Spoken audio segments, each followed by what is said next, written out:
Hello everybody, welcome back to the channel. My name is Scott and this is Grassroots NASCAR Racing. So today we're going to be working a little bit on the Markstall Ford Thunderbird. If you saw the last video on this, I've been having some issues with it starting. It apparently just wasn't engaging. I don't know if the starter solenoid just didn't have the oomph to engage the gear to the flywheel. I think that was the problem, so I pulled the starter out, got it all out, and here she is.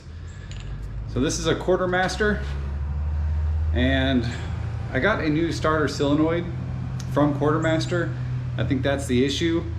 So we're gonna swap that out, put that right there, and then we'll see if that does the trick.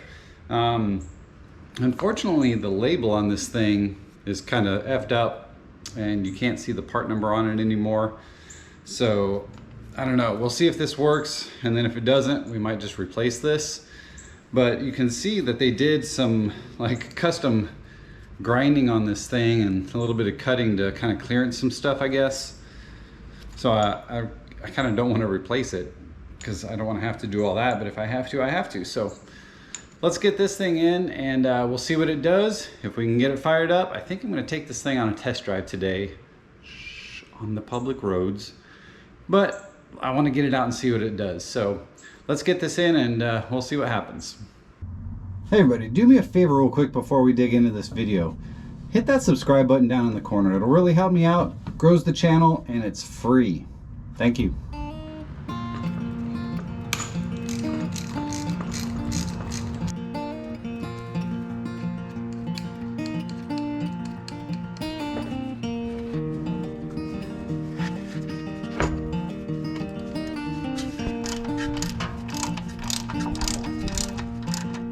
Okay, so the starter is in. I haven't hooked up any of the rest of the exhaust. You can see the header pipes are still on the ground right there. But it is in. So what I'm gonna do right now is just turn on power and just see if it engages, see if it'll crank the engine, and then we'll go from there. So let's do that real quick.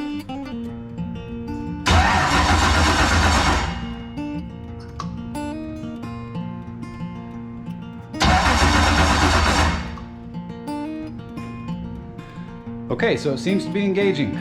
That's good. Now we'll just get it all back together. We're gonna stick those header pipes back in, get them tightened down, be sure everything's buttoned up, and we'll try and fire up.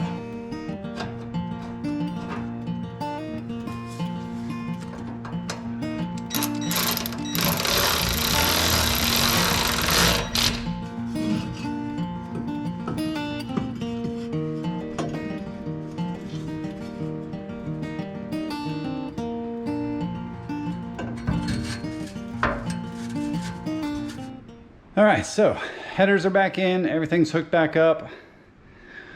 You learn something every time you work on these cars. This is the first one I've ever dealt with that the header wasn't one piece. These are individual tubes. So I took some pictures before I took it all apart, and I tried to remember how it went all back together.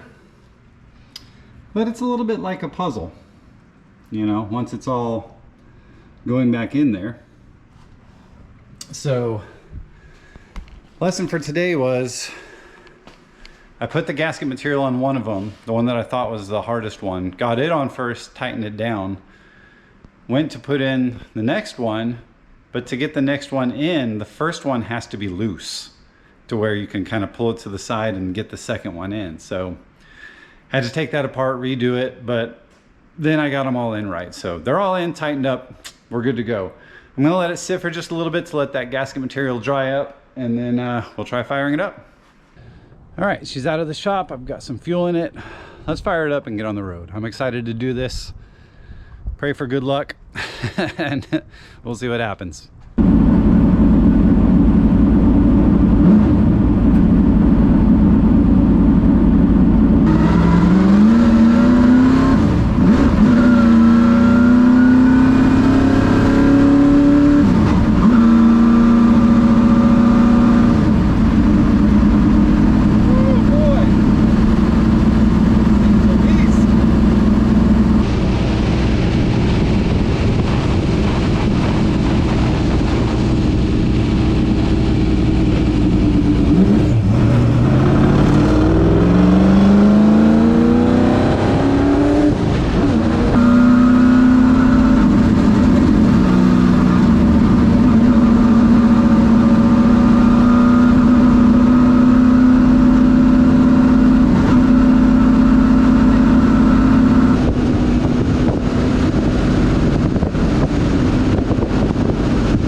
right, guys, what do you think about that?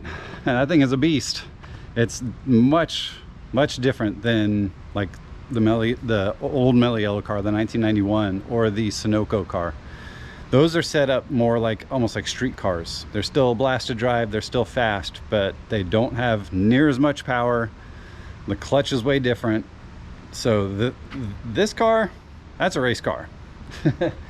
This one was used for vintage racing, so it's set up like a race car. It's got plenty of power. The clutch is touchy, but it's doable. Golly, it is cool. Very loud. I should have had some earplugs in or something, because it was a little loud inside the car, but man, it was fun. Holy moly, no cops, thank God.